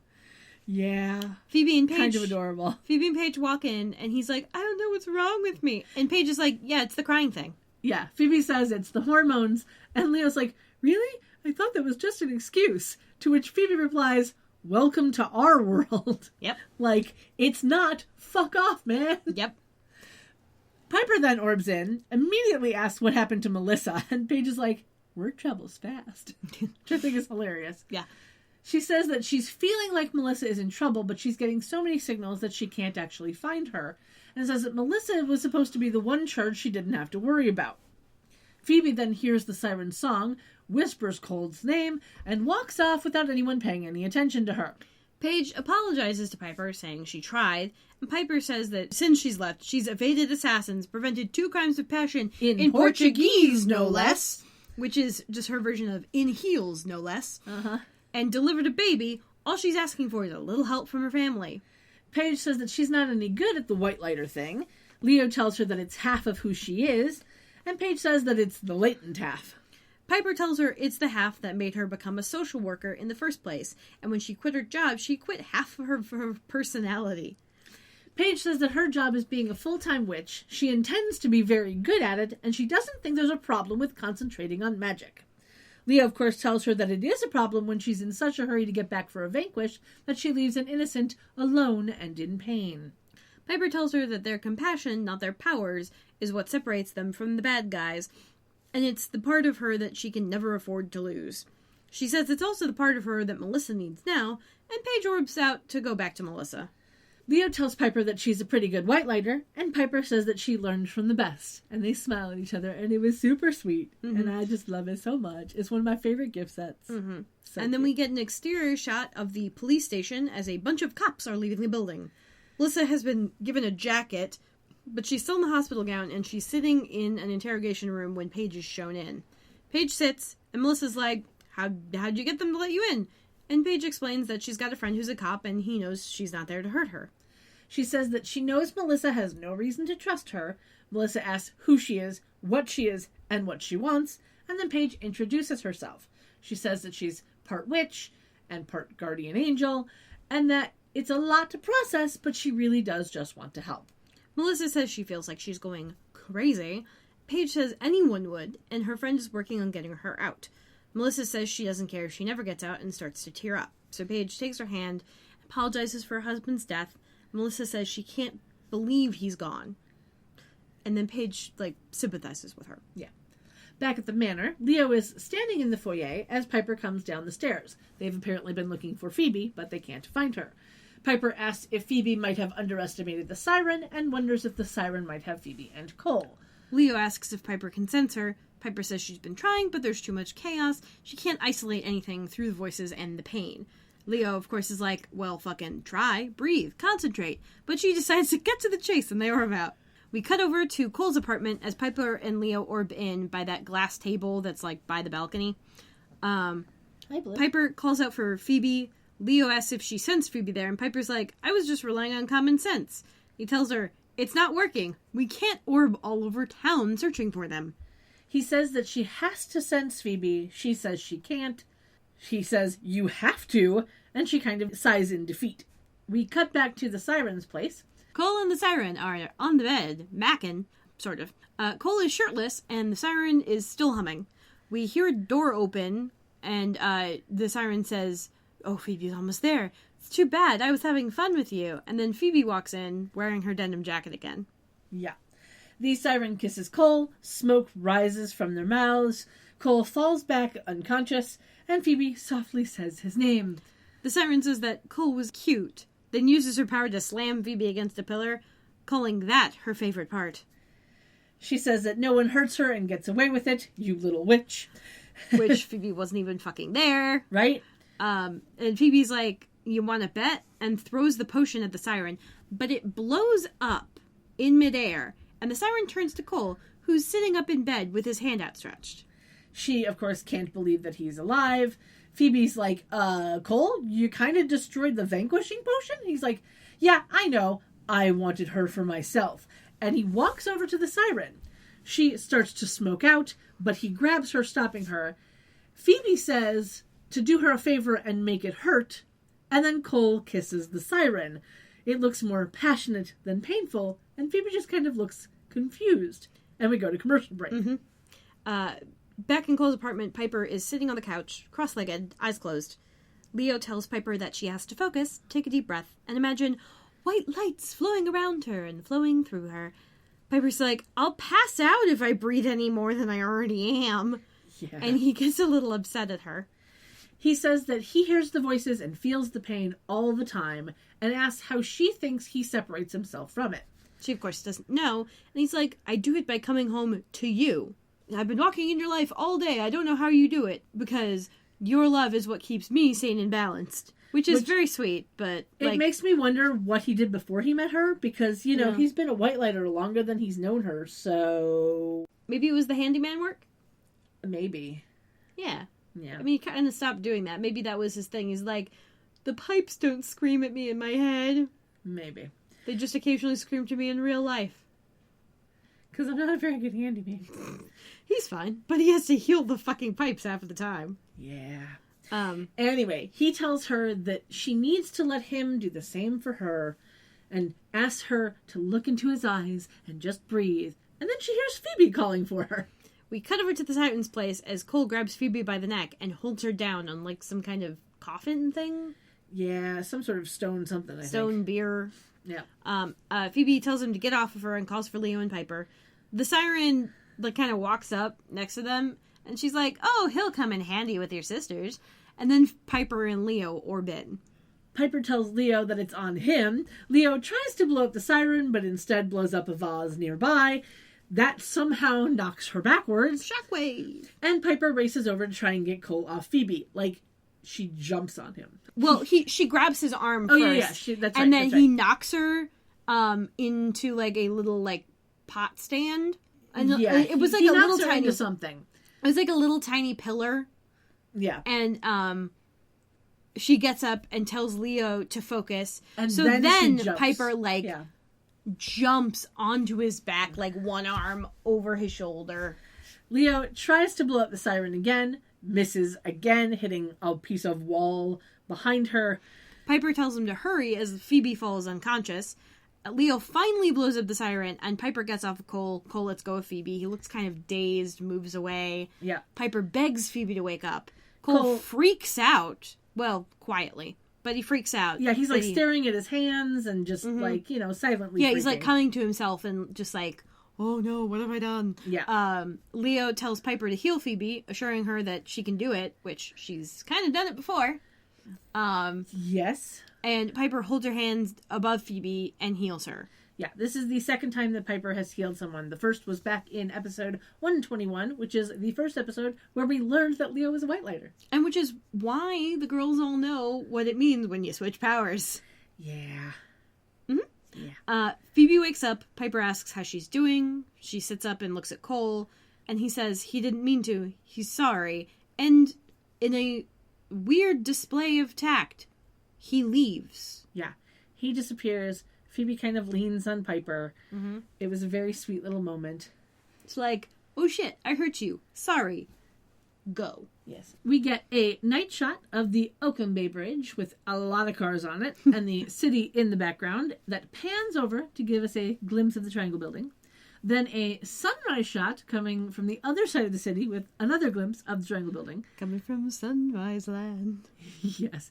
And then a shot of the sun coming through the Golden Gate Bridge before ending on a shot of the manor. In the kitchen, Piper and Leo are still in the same clothes and watching the rooster on the floor.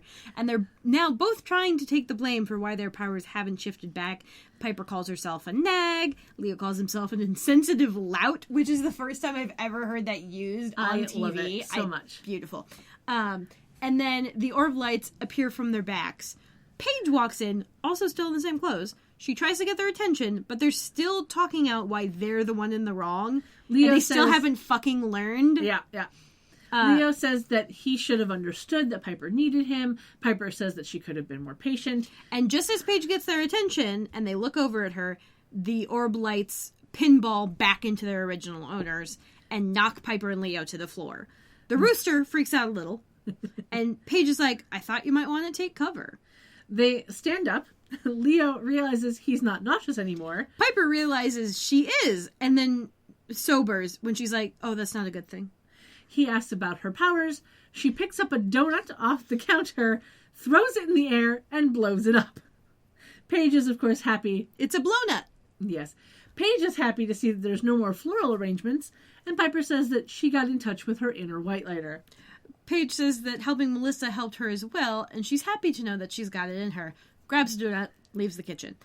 Piper and Leo smile at each other. We hear some stereotypical French music start to play, and Piper asks in French, "Voulez-vous coucher avec moi?"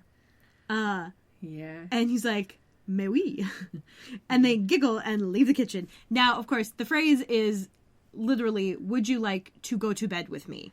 Yes. But and what's really funny is that in French, it doesn't have a sexual context originally. Yeah. It only gained a sexual context after the Lady Marmalade song. Yeah. So the phrase is, of course, from the song Lady Marmalade, which was first made popular back in 1974 by the girl group La Belle. Did that have Patti LaBelle in it? I don't think that it did. I don't think that did either. I thought that would have been funny. It would be. It was brought back into the world's collective consciousness in 2001 because it was part of the Moulin Rouge soundtrack as sung by Christina Aguilera, Pink, Maya, and Lil' Kim. Yep. And every drag queen since then Yep. has had a go-to lip sync song. Yeah, and I think there's is it the VMAs or is it the Grammys where they did the performance? I'm assuming it was the VMAs, but I'm not positive. It might be MTV. Either way, go onto YouTube, look up the video for this, because it's real fun to watch. And also the original, music video is really fun. I enjoy the music video. Mm-hmm. I really do. And, of all of the people in that song, I really enjoy, Pink a lot. That's when I was like, oh, she's a really, really good singer. Oh, yeah. It was one of those, hearing her album, you're like, okay, she's a good singer. But then you hear this and you're like, oh, fuck. All right. Mm-hmm. It's like when you hear Lady Gaga just singing at a piano. Yes. Where you're like, okay, yeah. Yeah, there's a really old... You hear Poker Face and you're like, okay, yeah, she's an okay singer. And then you hear her I just remember... singing, no backup, no nothing, just her and a piano. And you're like, holy fuck, why isn't she always singing this way? Because she's amazing. from her NYU days, I remember. Because there was an old one where they, of course, she hadn't gotten her stage name yet. So it was just Stephanie Giovannato at a piano singing original composition. Yeah. Which was real cool. Yeah. Seriously. Also, she's 5 foot nothing. She's so tiny. She's very tiny. But of course, this is why we have the 13-inch wheels. Yup. Platforms, baby. Yeah. Anyway, back at the Bay Mirror, Phoebe is in her office, flipping through her mail. This time, we only get to see a shirt on her because we don't see her from the waist down at all. She's wearing a low-cut white shirt that has a cold shoulder detail and scalloped lace trim on the cold shoulder and the neckline. And her hair is down and a bit wavy. And also really poofy. Really poofy. I really like this hair on her, though. It looked good. It looked like it had it looked like it had a lot of hairspray. Yeah. It was almost hair metal band. A little. Yeah. It was kind of 80s. Yeah.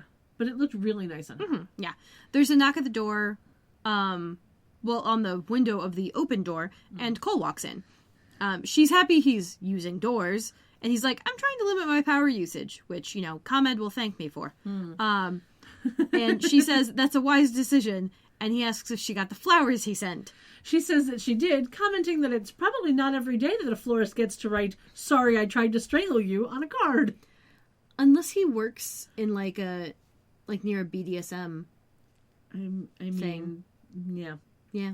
He starts to say that he didn't mean to strangle her. She says that she knows he was under the siren spell, and he tells her that the siren's magic feeds on love, so she couldn't have lured them if they didn't love each other.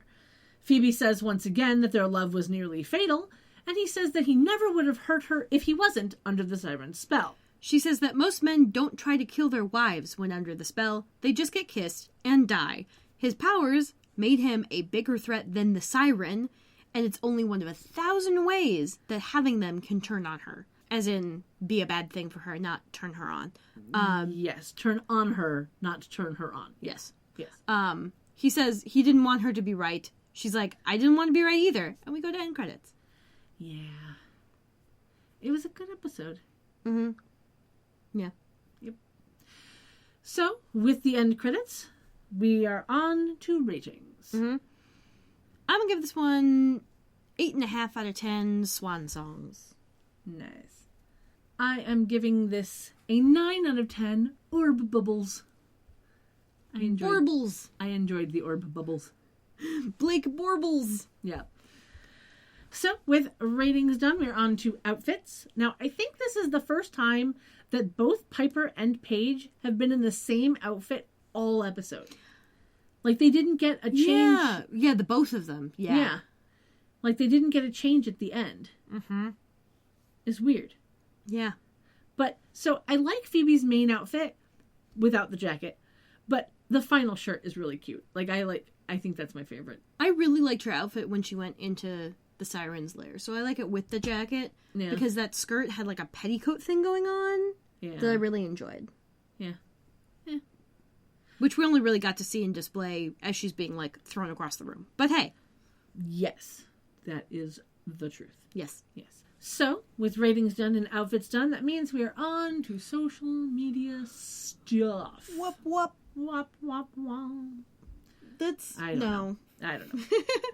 You can email any questions, comments, or queries to charmchats@gmail.com. You can find all of the links to whatever we mentioned in today's episode at our website, charmchats.com. You can also find all of the links to our Twitter, Tumblr, Instagram, YouTube, Redbubble, and Patreon pages on our website. If you would like to join the Discord, all you have to do is email us the phrase, "We're the power of 2 plus blue," and we will send you an invite link. We would like to thank you for listening, supporting our show, because y'all are amazing. We love you all.